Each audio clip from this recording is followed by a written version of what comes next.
Good morning. I'm speaking about the concept of unity. We want to create this unity within our culture, correct? So what is unity? We need to answer that question before we can receive it. Unity is a whole, correct? Let me show you this flow chart I'm making.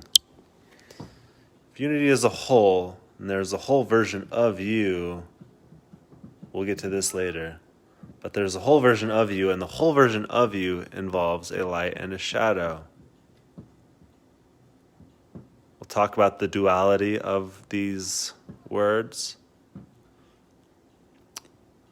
And it's related to a cycle of a day.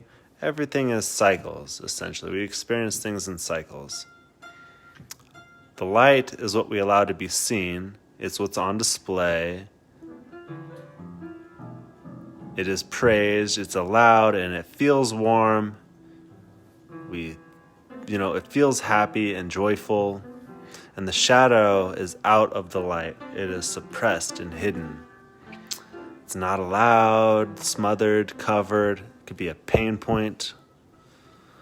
The shadow can feel cold when when something is in the shadow. I don't know how many degrees below in the light, in the sunlight it is, but in the shade, in the shadow, it gets cold. And the shadow is the feeling, I guess it's related to shame. If somebody expresses their shadow in a way we don't like, we can shame them. We can, you can feel shame because of your shadow. But the shadow is a natural part of you. The cycle of a day, what happens when the sun goes away? Everything becomes shadow. The shadow is necessary.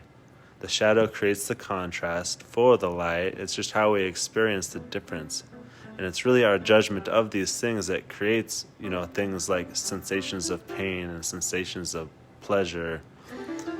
So the concept of unity is embracing the whole you, the entire you. And if you can embrace that entire you outside of that sense of duality, that is existing as the observer. It's an erasing of duality, in a sense. It's not that we don't feel pain or pleasure, it's just existing beyond them.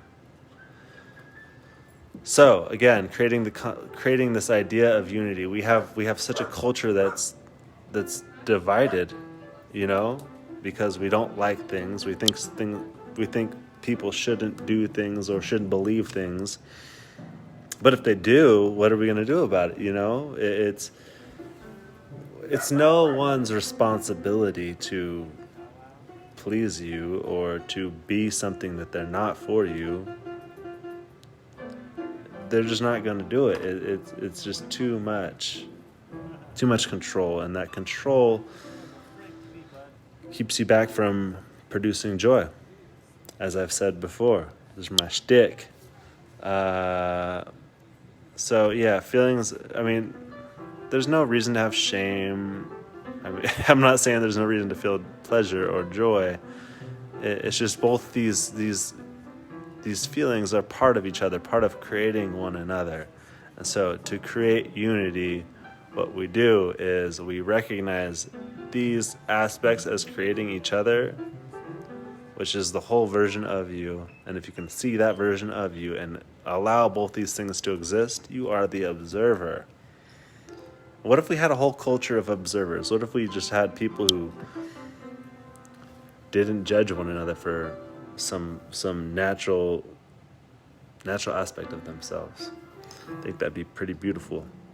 Pretty beautiful indeed. We'd finally embrace the idea of diversity being beautiful, right? You can't have just one thing and have that be diversity. Anyway, thanks for watching. I think I'm done here. Good day. Expandorexpire.org. Go do it. You want to. I've got a blog post, a big blog post I've been working on. I can write so much about these ideas because I don't know, it just can expand, right? I don't know. Anyway, thanks for watching again. Good day.